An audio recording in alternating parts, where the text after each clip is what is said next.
to launch today. I am so excited. I can barely contain myself. And Viola, I'd like you to start and share the power of music in well, share who you are. Okay. Who you are and the power of music that in your profession and in your life. Okay, I would love to do that. Well, first of all, thank you, Karen, for having me. It's such a joy because I think the last time you and I were on Zoom/Facebook, I was interviewing you. So, so this is a wonderful opportunity to share just a little bit, just to encourage moms and dads, grandma, grandpa, family, about the power of music in relationship to memory. So let me just share a little bit about my background. I am currently a transformational coach for millennial leaders, primarily helping them discover their identity, purpose, and calling, and getting traction to take action in their lives and put their new discoveries into real-time strategies that help them move forward in the things that they're called to do. But I also coach coaches. And so Karen and I are peer coaches. So we coach each other in our perspective fields. And previously, I was doing some English teaching online to students in China. And I absolutely just am so thankful for Karen because of her years of expertise, wisdom, knowledge, insight, understanding, love for kids. The thing that I love about you most, Karen, is that there is no child that cannot learn in your mind, and you herald that. And you really are a forerunner and a trailblazer in that regard, and a movement maker, really. And I'm just so excited because there's such a shift in education and how we deliver education to our children in this hour, which is it's wonderful because it's like every COVID pandemic shook up everything that could be shaken, but it's shaking in our favor because it opens the door for this golden opportunity to be able for people like yourself that have already been operating in reformed education for decades to really come to the forefront and to spread that across the globe. I mean, and that nothing is more exciting to my heart in the area of education that children would actually have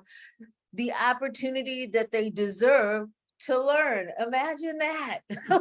Like, go figure. I'm so excited, and it's unstoppable because now with the internet and people doing these challenges and Zoom calls, and I mean, like, no, they can't stop it. And so I'm so excited. I'm just and I'm so happy for our kids because, yeah. So I'll get off of that soapbox and jump on to my other soapbox, which is about music. So my background is in education. I have a master's in curriculum and instruction and primarily taught foreign language, Spanish specifically at the elementary level, kindergarten through 5th grade. And then I did ESL, which was primarily 5-year-olds to 14-year-olds was the highest, but mostly 5 to 10. I had one 4-year-old that was a genius, but otherwise, I'm like, who are you, child? But yeah, and so I love what this is all about, music. And I'm not a musician per se, but I learned enough of music as growing up as a child. I had like 8 years of piano lessons, so I can carry a tune, I can play a tune, but I did develop a deep appreciation for music, and I understand the power of music. And I don't have all the language, the scientific language. I just know in my heart that it's powerful.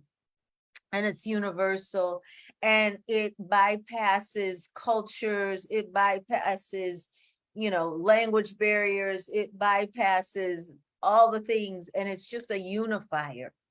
And so bringing that into my classroom, I got to experience the power of that, and specifically highlighting like in the area, and I used it actually in English teaching as well, but especially in my Spanish classroom with my kindergartners through fifth graders. It was just amazing what they could learn.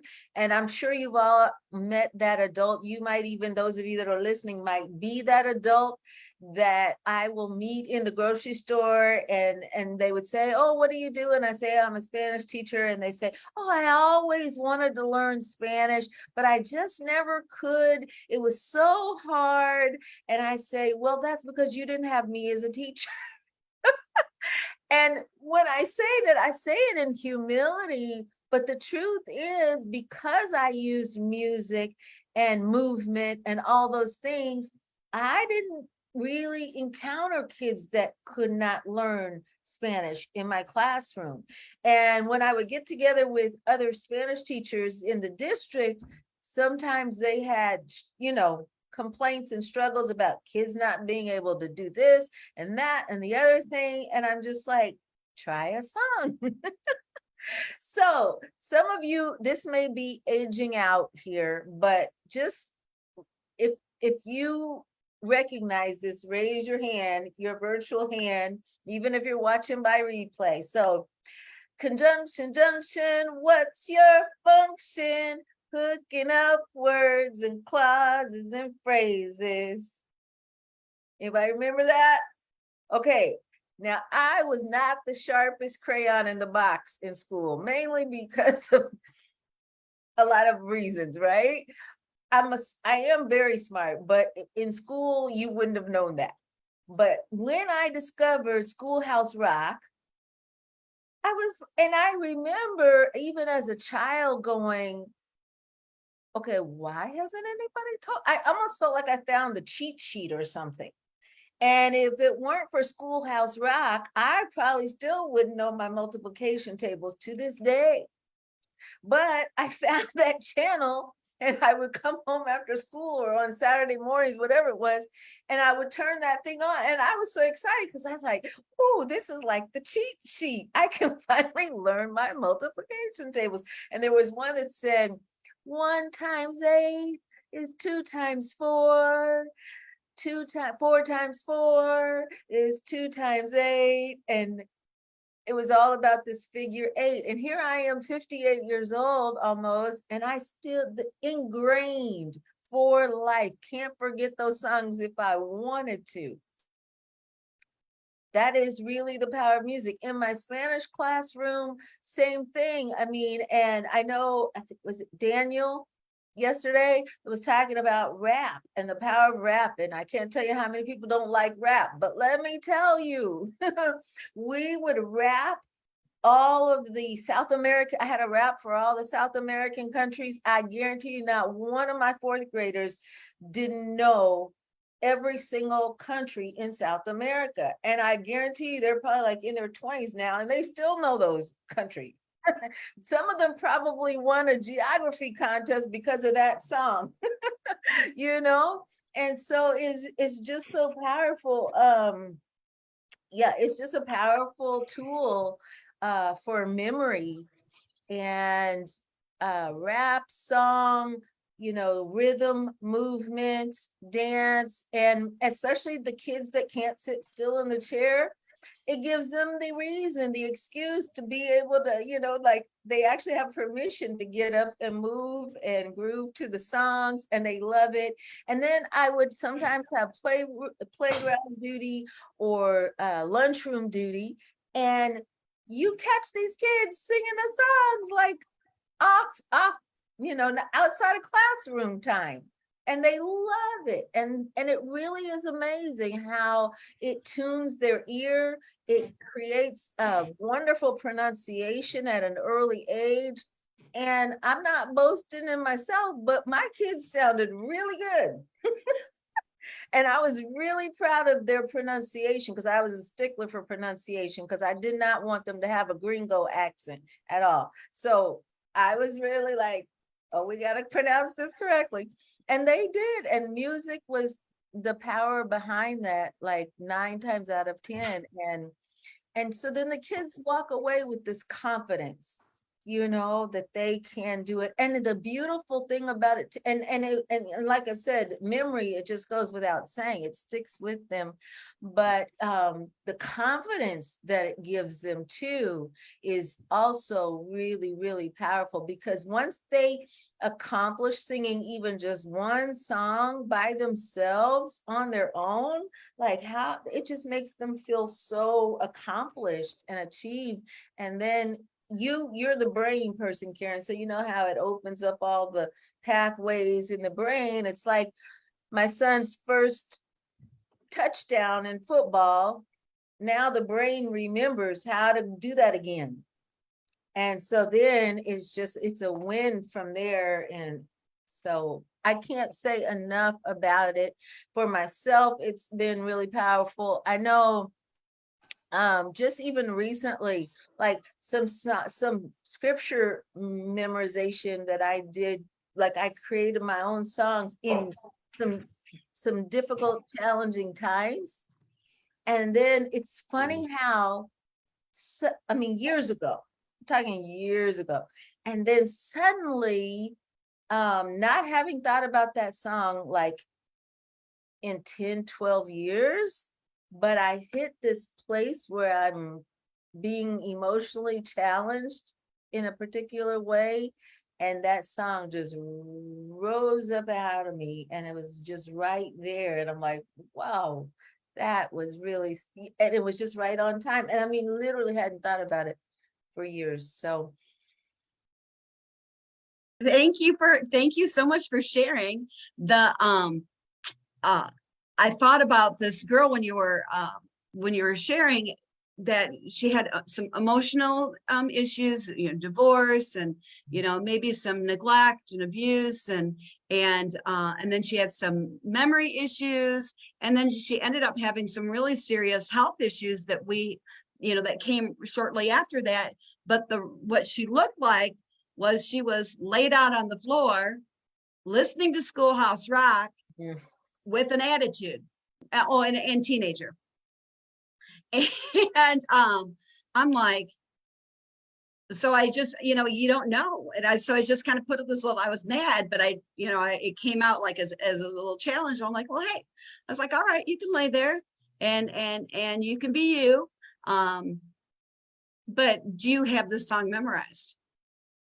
And it was one of the multiplication songs that didn't have the facts memorized in it. It was more of a story, and it had a lot of words. And so I've never memorized all of the words, but it was like one of my favorites. And she's like, well, then I had her attention. She's like, well, let me listen one more time.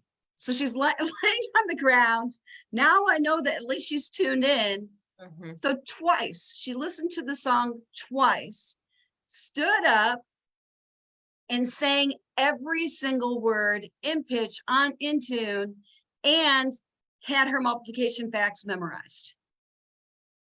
Ta-da! Yep. And so that, just the emotional, the memory, the illness, it just broke through all of that. All of that. Yeah, it's powerful. It's just powerful. Can you, I'm going to put you on the spot, but was there a difference in your boys after, the difference between listening to music and when they started playing?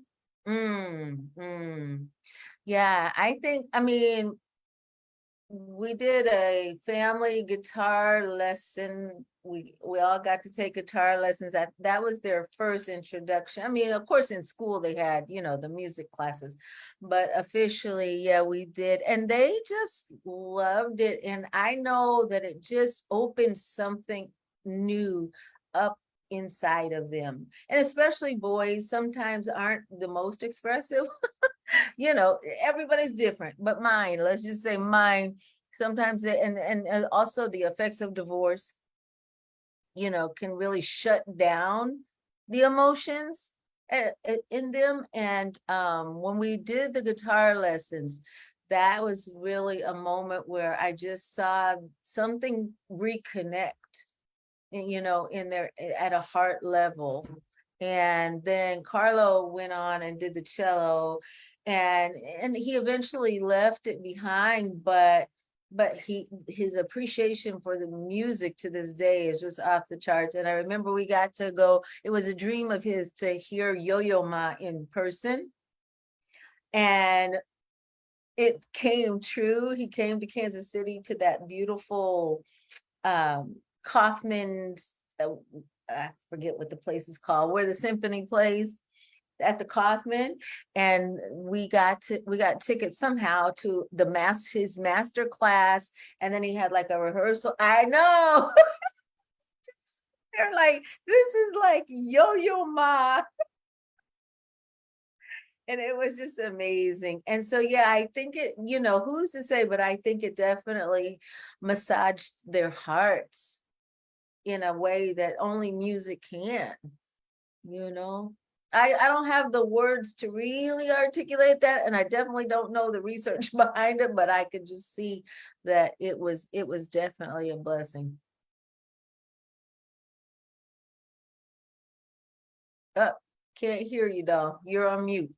There you Just go. from the outside in, it just seems like the playing a string, playing piano, like there just comes with it this higher level of intelligence, and they actually carry themselves differently. I always liked the way that your sons carried themselves. It's like they knew who they were. There was something that was connected in them. And I associated that, especially Carla, with you know, playing, and to me, you know, not playing anything except for my 3 chords on my guitar, you know, that he seemed like he was at a much higher level, you know, of it, you know. And I don't know, you know, I was kind of surprised that it didn't continue, but he's also in a creative field. Who knows if that didn't open up, I'm you know, sure. all that creativity and that genius. I'm sure it did. And he's very drawn.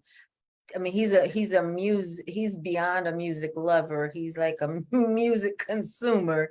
And, you know, he just consumes it. And to this day, and he's drawn to things like dance and other things, you know, he's just really open to that whole creative world.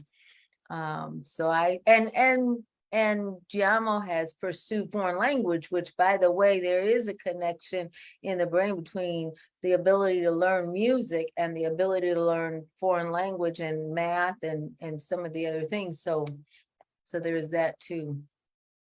Well, yay! Thank you, and I'm sure I see Hemdah taking notes. She's going to explain all the brain stuff to us. But Sasha, am I saying it right, Sasha Leah? So I invited her on, and just to tell a little bit of your story, and it matches more. So Viola, you just did a perfect segue from yesterday, and Daniel in. We spent a lot of time yesterday talking about returning to joy, learning in joy, and returning to joy.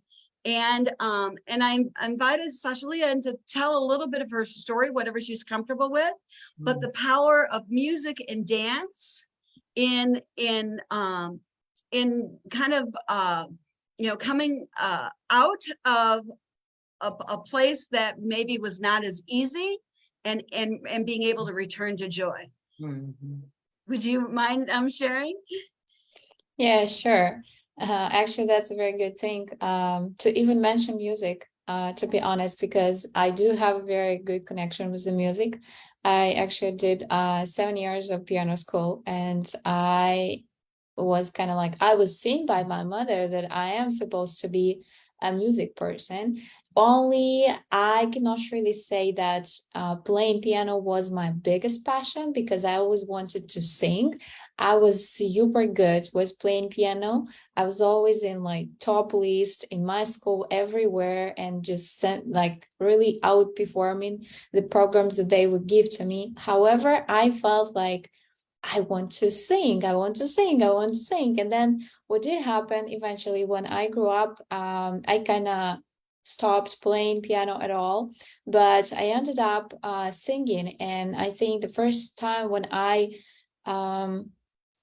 secretly said, okay, yes to this thing, to start singing, was an encouragement of my ex-boyfriend, who happened to be a very passionate person about music overall. Right now, he is a worship leader in the big international church in Kiev, and his passion kind of encouraged me to step into that calling, which later on I realized was very much connected, even with the fact of me dancing, because I probably wouldn't come to that point of dancing if I wouldn't be there starting with singing at first place.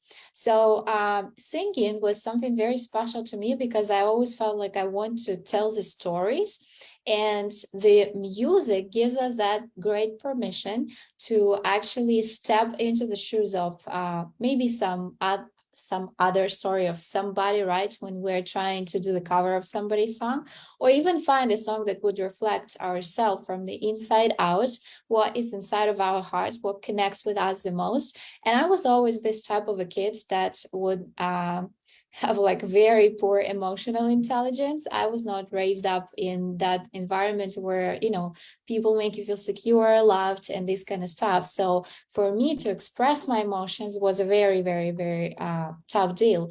And I found out that when I was singing, when I was developing that ability to tell my story through the song, it was really helping me to step into that ground of freedom where I could be myself. And that was amazing. I felt it so, I don't know, I just felt like it was me. It was a part of me that was sleeping inside, and I just had to discover that part.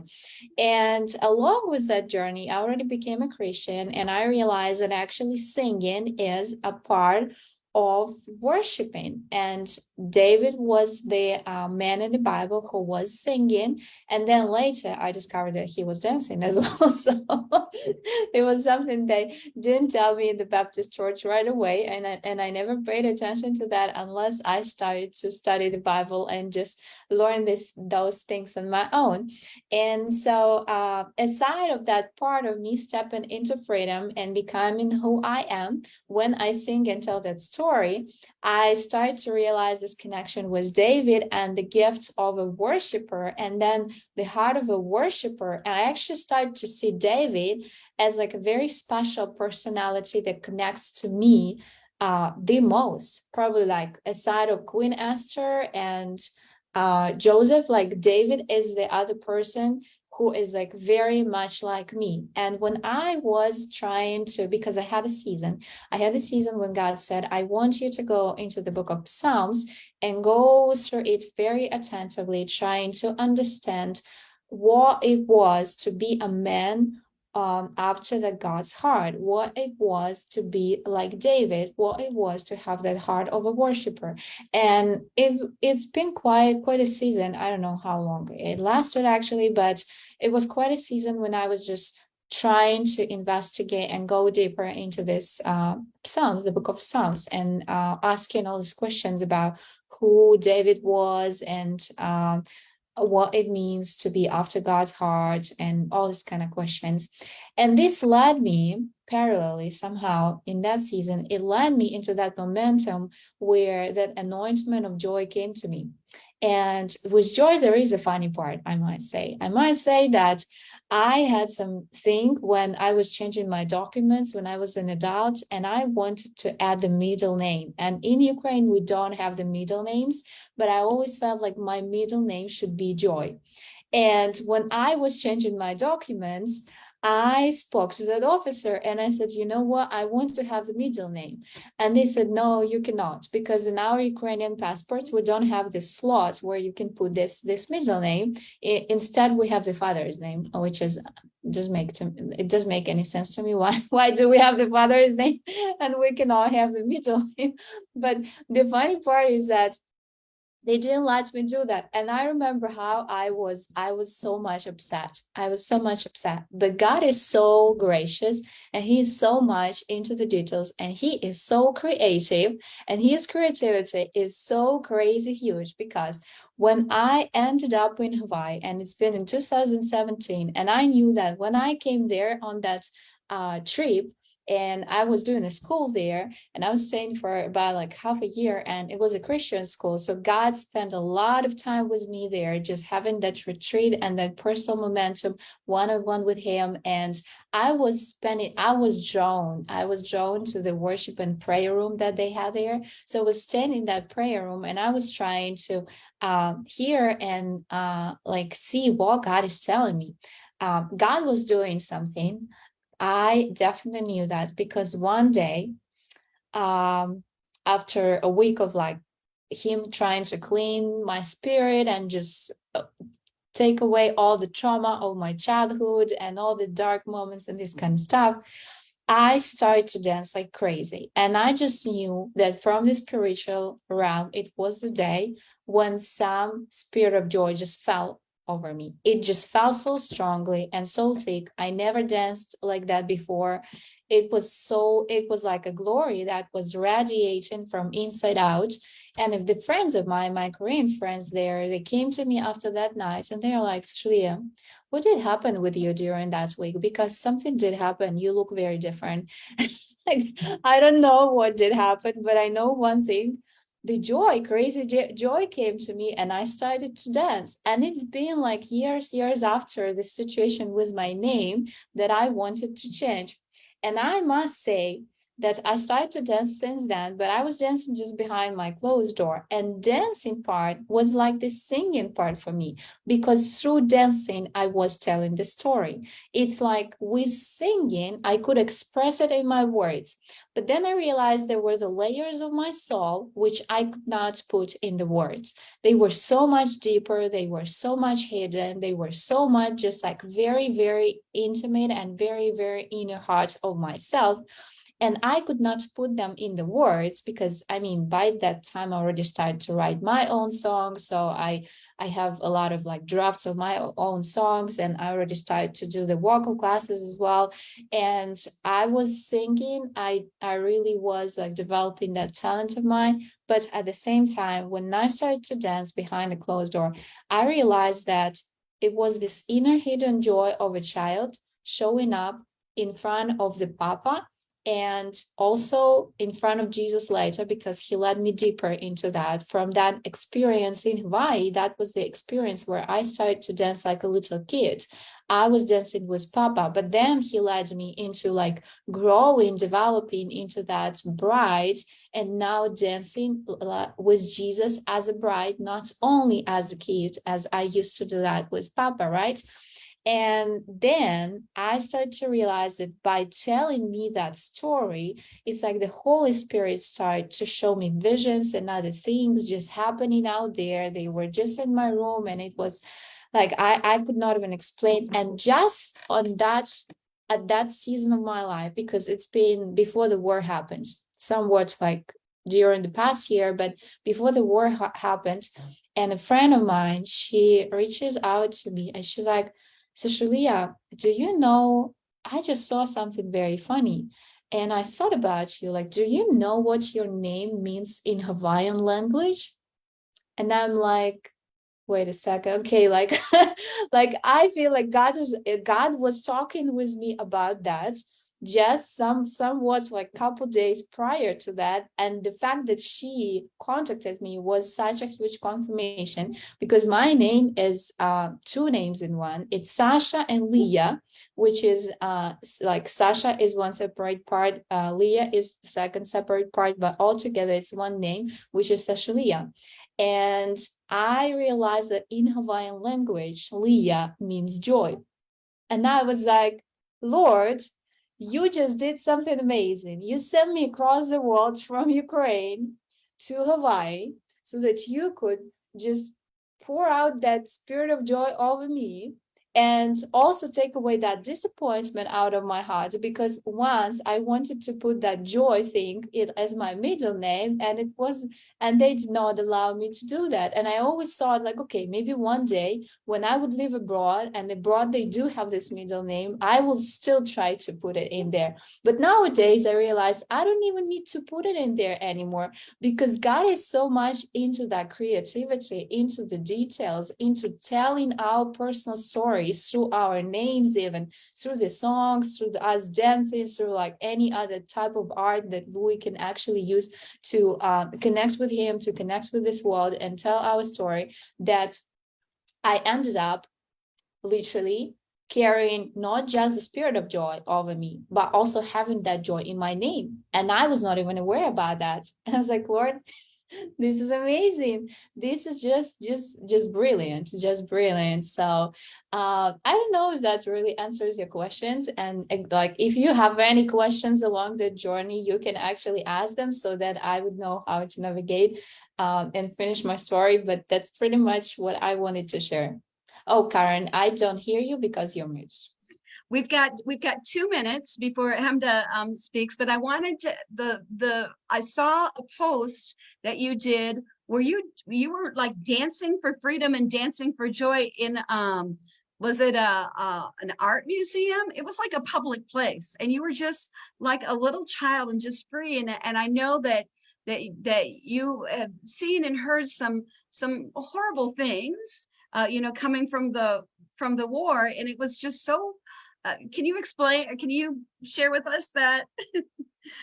Okay, that story was actually very funny. I felt it in my spirit, like God was telling me, you have to go to the somewhere to the art gallery. And I was like, okay, we will go to the art gallery, but I don't know when and how and all this kind of stuff. And then a friend of mine reaches out to me and says like, you know what? I felt like God was telling us to go to this Miami district with this like art district, or how it's called, I don't know. And without understanding where we're going and not like what she has in mind, I just said yes, because I had that in my spirits already. And so on that specific day, we go there and she takes us to that graffiti museum. She's like, maybe we should go and see the graffiti museum. I don't know even like why. And I'm not into graffiti. I have no clue about graffiti. I'm like very far away from graffiti. I'm more into like classical art and this kind of stuff, like definitely not the graffiti part. But we go in there because I feel like my heart is telling me just go in there. And so we go in there, and in one particular room, when I enter into that room, I feel such a heavy spirit that is like obviously not from God. But I feel like God is showing me that I am supposed to dance there. And then the friend of mine says, you know what? It's so interesting. Should you ask the Lord, maybe he wants you to return, like come back to that place once again later, because I just saw a very short glimpse, like a vision that you and another man, you both are dancing here together. And I'm like, I know what you're talking about. It's me and Jesus dancing here in that place. So I took off my shoes and I'm like, I hope they're not going to kick us out from that place. And I just started to dance without even understanding what this whole thing, like what this art collection represented. But then once I was dancing, I felt like the spirit of joy came over me, a very strong one. And I heard as the Lord was saying, I am going to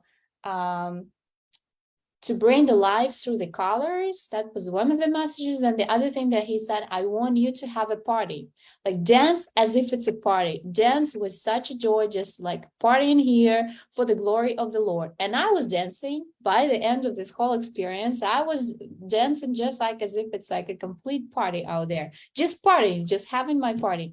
And you won't believe me, but I stopped dancing, I finished dancing. I normally, when I dance, I can feel like when I'm done with my mission right now. So I felt like, okay, I'm done with my mission right now. And I lift up my eyes and I look at the wall, and the wall is saying that the name of the artist is Ghost. However, I mean, not this like Holy Ghost, but like Ghost. And then on that wall, he speaks about like the best compliment that I have is when people look at my art and they start experience hallucinations and just like, all this kind of like stuff without taking drugs.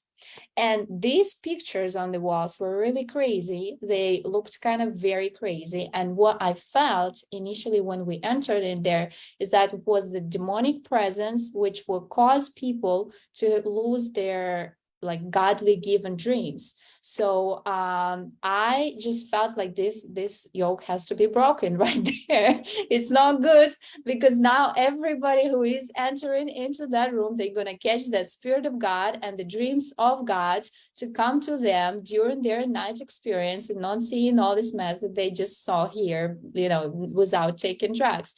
And somehow I literally had this like very short glimpse, like a vision, like, and I saw as the word was written on a wall, and next to the ghost part, it was like big letters, ghost part, it was now Holy Ghost. And I was like, I mean, it was not visual on the wall, but it's like as if somebody wrote it in the spiritual realm out there.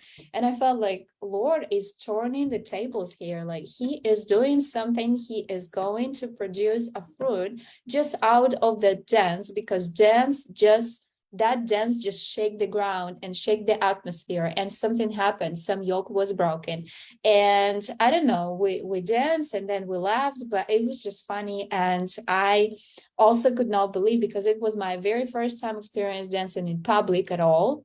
But when I was in Ukraine, and I remember I was talking to one person, and she used to dance in the public places.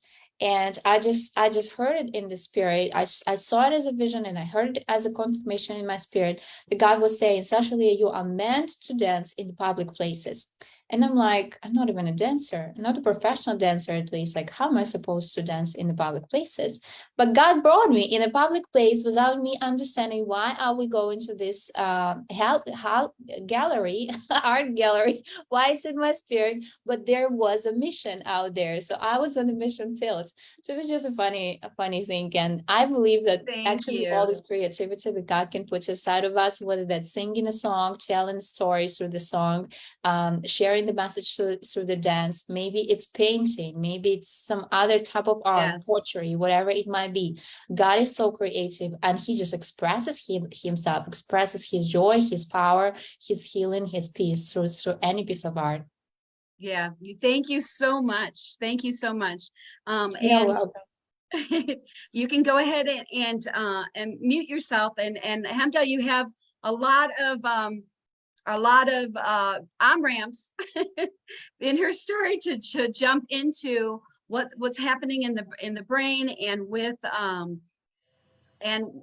the creativity.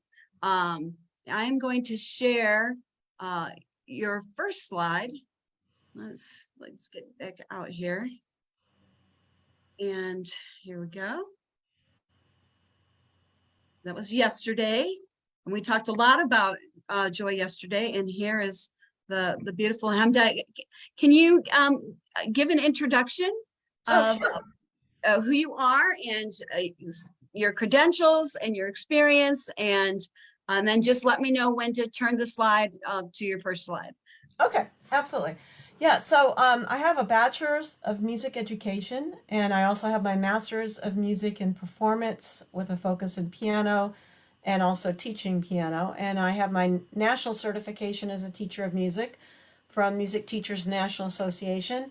I've been teaching piano for over 38 years, and I have taught a lot of students on the autism spectrum, and they have just won a special place in my heart, because I struggled as a child with horrible emotional eruptions. I was always having meltdowns.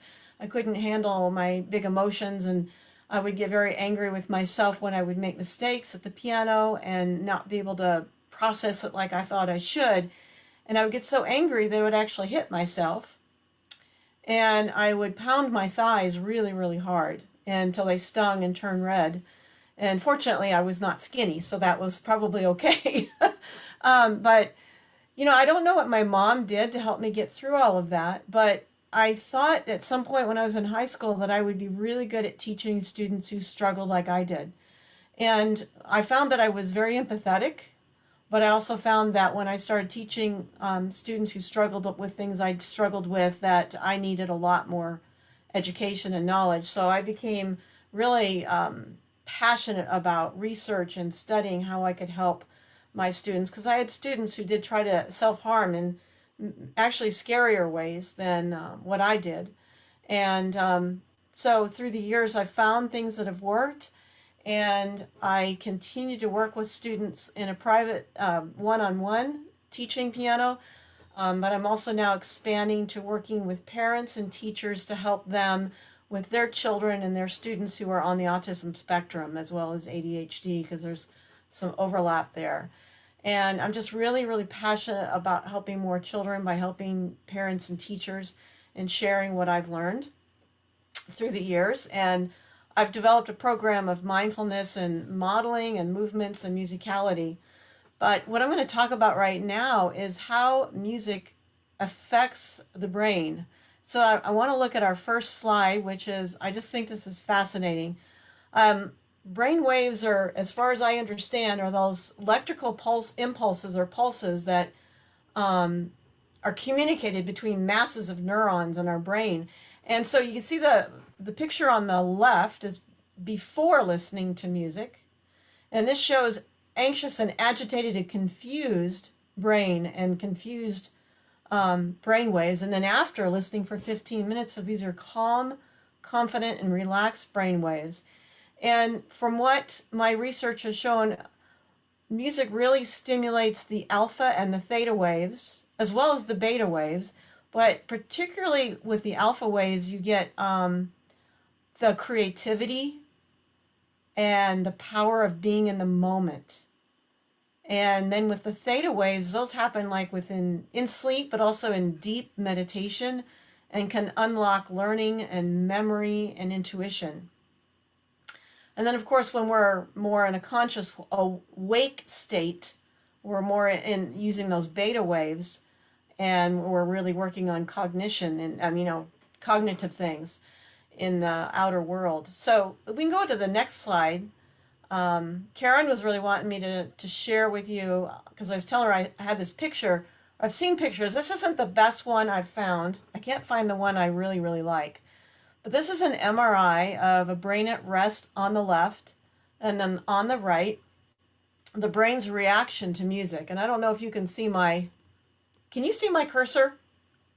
No, No. I have Okay. I have to share. Let me share the mouse with you. Okay. There we go. Okay. Now you can see it? No, I'm going to give you a spotlight. Okay. So there, Ah. What do I do with that? point to where you want to go. Oh, okay, gotcha. So these areas here, you can see how much more lit the brain is after in its reaction to music. And the red areas, as I understand, is increased blood flow. But there's just so much more activity going on here just from listening to music. So music really lights up the brain. And let's go to the next slide, because then we're going to look at really specific places that music lights up the brain. So starting, let's start here with the corpus callosum. It's I don't know why it's my favorite, but it's the tissue that connects both hemispheres of the brain. And I think this is my favorite because they found in the brains of people on the autism spectrum that there is less tissue in the corpus callosum. And there's a larger area in the hippocampus, which is involved in memories. But what I do with these movements that I use, I found these cross-body movements that I use that help my autism spectrum students, they actually build more neural pathways in the corpus callosum. And then music also affects the motor cortex, which is involved in movement and while playing an instrument or in dancing. And the prefrontal cortex controls behavior and expression and decision making. And I love these little faces here. Karen, you're going to have to help me with this. How to pronounce, is this accumbens? I don't know how to pronounce that. Do you know how to pronounce that? No, I do not know how to pronounce it, but I'm going with yours, accubems. Okay, and the amygdala, both of those are in the limbic brain, and they are involved with the emotional reactions to music. And part of the limbic brain, well, the limbic brain doesn't, as I understand, doesn't have any language, which is interesting.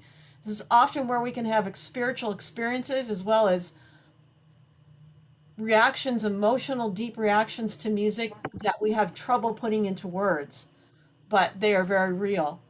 And then the music also activates the cerebellum, and which is kind of they call it cerebellum as I guess a Latin derivation is the little brain. Is that right? Anyway, this is down here by the brain stem, and it's involved in movement while dancing or playing an instrument, as well as emotional reactions. Music also activates the visual cortex, and that's involved in reading music or looking at your own dance moves. And then the hippocampus, which I mentioned, tends to be larger in people who are on the autism spectrum, and that's involved in forming and making memories, and the context of those memories. And then auditory cortex is also affected, obviously, with music and by listening to sounds and perceiving and analyzing tones. And the sensory cortex with tactile feedback and while playing an instrument or dancing, and also with all the muscles and the joints and the sense of gravity and the sense of your position of your body in space. All of that is activated by music. And then our next slide, I like this one because we're focusing a lot on children, and Karen, I just really loved our conversation a week ago Sunday. And I love your approach with children because I feel that same way, that every single child has this amazing potential, and it's our job to figure out how to unlock that and to open that up. And I love working with children on the spectrum, autism spectrum, because they look at things in a different way, and there may be different things that we need to do to help them kind of bring that brain cohesion. But music helps with children with rewards and healing powers. Music stimulates the rewards area in the brain that improves self-esteem, and listening to music decreases anxiety and pain in kids. When you have children that have meltdowns, music is really helpful for them, even in the meltdowns with learning the music, which I had. Oops, sorry. That's all right. And then music also increases focus and boosts memory, as I showed you about with the hippocampus, and that kids hear or study music have better focus and better memory and better grasping power because of the fact it also affects the sensory cortex and the motor cortex. And they also perform better academically. Music boosts creativity in kids, and when they mention the beta and the theta waves, but also the alpha waves. And music makes kids nicer. Those that are involved in music are better team players quite often because they're doing an ensemble type thing with orchestra or band or choir. But even in piano, even in a solo instrument, they're working with a teacher. And also it helps with their growth and development. Learning music enables kids to better express their ideas, accept criticism, and improve their critical thinking and problem-solving skills. And and you could probably go ahead and stop the share now because I'm done with those. And would you mind, can we post those to the Facebook group? And Sure. share those things? Absolutely, yeah. Yeah, and then what I do. I saw you, Diane, taking pictures. I got you. Go ahead, Hemdah. Oh no, that's fine. Yeah, I love seeing pictures of the brain and how everything is just affected by that. And one thing that I am doing with my students to help them, whether they're on the spectrum or not, those that are on the spectrum and have a lot of maybe self-harming or some meltdowns, I work with them to, I use modeling language, meaning that like when they're having a meltdown, I'll say, I can see when every time you make a mistake, you pull and twist your fingers like they're going to come out of their sockets. That tells me you're angry. And for me, anger, I feel that in my heart, feel heat in my heart. Sometimes I feel heat in my face. And I'll ask them, is that what you're feeling? And, over time, we'll get some emotion words gathered, and they are learning how to, if they struggle with articulating emotions in words, this really helps them to be able to do that. But I also go a step further and ask them, what color do you think goes with that emotion?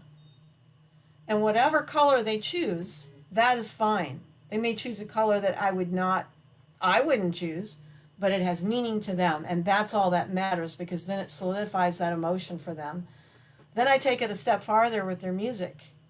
And I say, okay, what piece of music are you playing right now that you think expresses anger? And then, or what part of this piece of music we're working on do you feel is angry? So then we'll write that in, or I'll have the student write that in and then color it with a colored pencil, or we like to use those erasable gel pens, because as a teacher, I hate marking up music that can't be erased. So, but that really solidifies that emotion for them.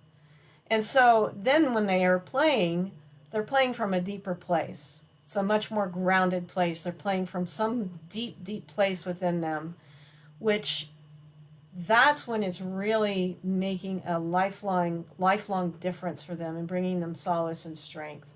And then it's so cool, because then when they're communicating, especially at the piano, which piano has no language, verbal, right?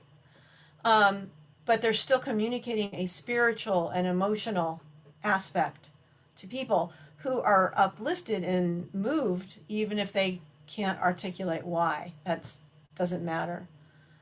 And so those are the things that I do, and that I particularly work with emotion and memory. And I do other things too. I mentioned the modeling and mindfulness to help bring calmness and focus in the lessons, and particularly when they're dealing with a lot of really painful emotions, which can happen with kids on the spectrum or kids that have had other types of trauma and other types of emotional trauma. And that's one of the things that we had talked about, was just I was sharing with you the Waco research, when the kids had been traumatized and they went into the foster homes and the placement centers, and they had perfect behavior. And because they hadn't, you had talked about was it the limbic system that has no words? Right.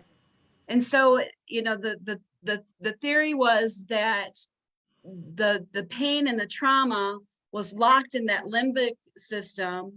And then as they were able to, and it was pre-words, but if they could dance it out, if they could sing it out, if they could paint it out, and I don't know exactly, I can't say exactly what was happening to Sasha Leah, but to walk into a room that felt traumatic, but was creative, and then to connect with that experience that she had in Hawaii, where she danced her way into freedom and sang her way. You just heard in her story just the layering of all of the arts, and having these powerful experiences in all the arts, and then and with her creator, to find herself and to be released to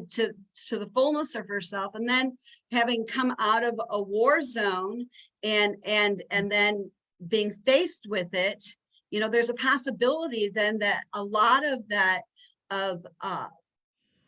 what was being stored in that limbic system that didn't have words then had expression.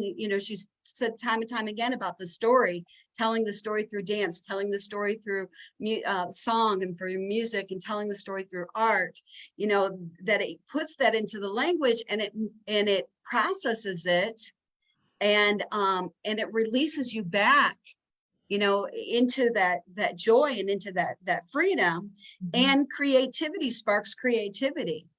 Mhm. It just goes to, it doesn't stop. And you can see in the story of her life, it's like one area of creativity branching into another area of creativity, branching into another area of creativity, branching, and just really, tomorrow I'm going to spend a lot of time talking about finding the genius in your child.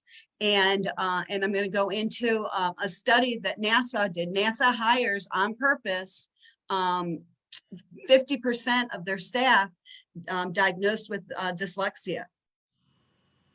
And there's well, I'm not going to go into it. I was like, I'm all excited. I'm going to talk about it, but I don't want to do that.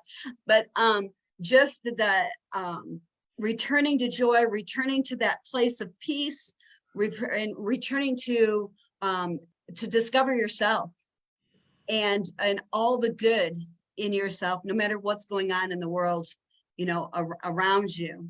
And I love that you then help your students then put that in color, then put that in and into that language part of the brain. So then it's not all of a sudden I'm going to melt down, or all of a sudden it becomes a tool for them when they're triggered, whether it's an emotional trigger or whether it's an on that spectrum trigger of too much light, too much sound, too much motion, interior things that are happening. It helps put that into the language part so that the triggers don't control, but that you can find peace and return to you. And I had a girl, her name was Joy, like Sasha Leah, her name was Joy, and she was diagnosed on the autism spectrum. And her mom had, they would do bulletin boards, and they would have a joy box so that when she was feeling triggered or she was not feeling herself, she could return to joy. She could return to her joy box or her joy bulletin board. And I met up with them again, preparing for college. And I had already had, like your proprietary process, your movements and the different things that you do. And, that returning to joy had been part of my proprietary process. And to have someone actually be named Joy and actually return to joy, return to themselves, was such a cool revelation to me. It's like, the difference between putting on a mask and putting on a smile and pretending, and then just driving that stuff deep into the limbic and actually dancing it, drawing it, playing it, until you get to return to yourself. Mm-hmm. That's beautiful. Love that. I'm so glad that you guys are here. I'm so glad that I'm really excited for a generation of children to be released into the fullness of who they were created to be, and to be released into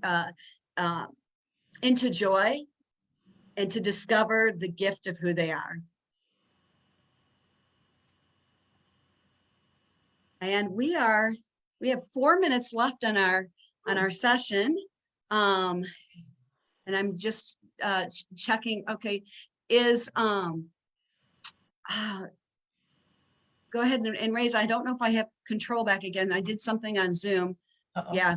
So you guys will have to unmute yourselves if you or raise your hand. Did you have any questions for Hemdah? Diane, you're unmuted. I did. Yeah. Good. Oops, You're muted again. back up. Unmute again. Okay, there we go. Yes, I did. When you were talking about the music, did it depend on what kind of music would you have listened to in the classroom? Would it always be classical, or could it be anything that that they enjoyed? Anything that they enjoy. Okay. Now, and when I teach piano, I'm open to teaching classical, but also pop and gospel and Christian. Okay. And, What did I miss? I missed something. Blues and jazz. Right. Okay. Rock Country. and country, yeah. Yeah. Like, what did Okay, I thank blank you. there? And Thank whatever you. we missed, she includes that in Right, her. right. Okay. Thank you so much. That was just amazing. I'm learning so much. I am so excited to be here. I am. And Hemda, have you seen any of the research on the difference between, or maybe explain your slides on the difference between actually hearing the music and then playing it? And I know that there's going to be a deep connection with then dancing it, because then it becomes movement, and it's the whole body, it's the whole spirit, soul, and body. It's interesting. If you're listening to music, but you have moved to it, for instance, you've done something with it, but you can, that's what I was trying to say. Like, you can actually imagine the music in your head and still have the same sensations in your brain and your body. It's really phenomenal. And I mean, so I think listening, I mean, obviously, if you're moving and you're moving to it, you're going to probably activate more of the motor cortex and in the cerebellum in that respect. But then there's also a sense that even when you're listening to it, your body is responding in some way. I don't know that I've ever seen anyone listen to music without moving. I don't think. Yeah. So there's always some response, whether you're listening or you're actually playing or doing something with, or singing or dancing. How exciting is that, because they've done research, we've got so much more on the brain, with as technology has improved, but that there's a positive side. The negative side is that, had you done some intense drugs or whatever, that you get triggered and your brain, it goes back into that same space as if you're doing the drug again. And how exciting to hear today from Hemdah that the same thing happens when you're returning to joy, that whatever you're experiencing, you're feeling, that what you're moving, what you're doing, that when you kind of open up and you like relive that in your imagination, that it actually has the same neurological effect. And I'm seeing your picture of your brains, and the brain lights up. Yeah, pretty cool. Can I have just a very quick question? It's not even a question. I think maybe that's a comment, but how do you just mention that it's not just about like just moving to it, right? But also it starts in your brain, kind of this thing. And I am running this Dance and Thrive challenge journey where I teach women how to start dancing even if they never danced before. And what I teach them all the time, I tell that dancing starts in the mindset. So it's like you give yourself permission to envision, to see yourself, first of all, that you can dance and that you start dancing in your brain. And I never had a scientific proof to that, but what you're saying right now has like a very good confirmation to it, because I don't know, it's just like I'm gonna write this down and do more research on that, because I came to that part intuitively, and I knew it was just like as if God connected the dots for me, and I kind of felt it for myself. I had the momentums where I could not dance because my physical body was very weak, but I felt as if like in my mindset, in my spirit, my soul was dancing, and the connection, the affects of that joy that would be released would be the very same thing as if I was actually dancing. So do you have anything like in specific that I can just write down as a note, what I can research to read about that a little bit more? Like which part of a brain or? Do I have any resources for you? Is that what you're asking me or research? Yeah. Yeah, like if I have to do more research about that to see the more scientific proof to that, like what would you recommend I can go and like seek out and Google and search, Oh, that's a really good. Like maybe which part of a brain is responsible for that, or like where can I start? You know what? You could Google. I'm sorry, that sounds really uneducated, but you could you could Google some research on. You can find some really amazing things online if you look for it. Well, And what I would be just some key words for her to keywords, yeah, I would put in the brain and let's see, how about visualizing and the brain, or because that's what you're doing, isn't it? Visualizing and the brain. What is the connection between what happens in the brain when we visualize Mhm. our dancing, Okay. or what well, happens yeah. and there's some stories of some pianists that didn't have an actual keyboard, that just had a piece of cardboard, but it was all in their imagination. But then when they got to an actual keyboard, they could play what they had imagined, what they had created in their imagination. Yeah, and when I was in college, I had a teacher that told me I needed to visualize. I needed to how practice the piano away from the piano. The first time I tried to do that was very difficult because I'm a very kinesthetic learner, and I'm like, what is he talking about? And but I that actually got better as I worked on it. And so I developed that ability to imagine myself playing, and I would take the music and I would begin to hear it in my head as best as I could, I mean, obviously not exactly in reality, but it made a difference in my practice. And my practice was better because when I practiced away from the piano, I was not repeating bad habits. I was hearing more of an ideal sound that I wanted and creating that. They call it audiation now that I think about it. Being able to hear the sound in your head before you create it. So in a sense, that's not audiation, but it's, I guess, visualization in dancing. But probably also audiation in dancing too, because you have to hear the music. Yeah, I think You're activating a lot of parts of your brain, the motor cortex, the cerebellum, and the auditory when you're visualizing dancing, because you're having to hear the music as well. That's what I would That's think. what was happening to me actually, that sometimes I would not even like hear the music. I like actual music. I would just kind of like envision music in my head and then envision myself dancing. And back then I was not even dancing. I was more into music part, but I could not really see myself dancing. I was very clumsy this Oh, kind of way. I was not a child that was like born to dance. I developed that as a habit, but I kept seeing that and seeing that and seeing that. And then it's like as if I was practicing that in my brain, giving myself permission to start dancing. And then I started to dance behind the closed doors. And then it started, I think what I was visualizing for quite a while started to be put in practice more like gracefully and with ease, as if I would just start doing it without visualization. And it's very funny that you're actually talking about that, because I was just teaching the whole previous week on the power of envisioning, and we were talking about envisioning overall, like the dreams that we have inside of our inner heart, this kind of stuff. And this envisioning part, when I was doing the research, it just, I don't know, I was like, it was like a very deep thing, and I thought I can do a whole month on that teaching, not a week. yeah. So some of the words that you had said, Hemda: visualizing, audiation, and then you had talked about the different parts of the brain, the motor cortex, and what Yep. were the other parts? What I just said just now with visualizing. Yeah, Let's see, what did I say? Oh, probably the sensory, because you're also activating that part of the brain that's in the not tactical, tactile, like for piano, but also for movement and dance as well.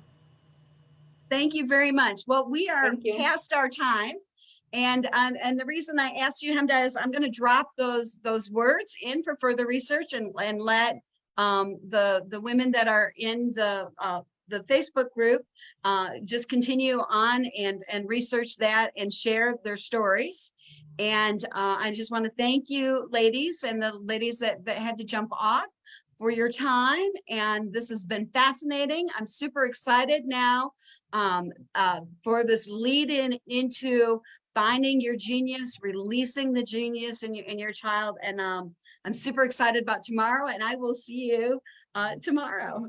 Nice to meet you, Sasha Lisa. Thank you so much. Thank you. Nice to meet Thank you you too. for sharing. Bye. Bye-bye.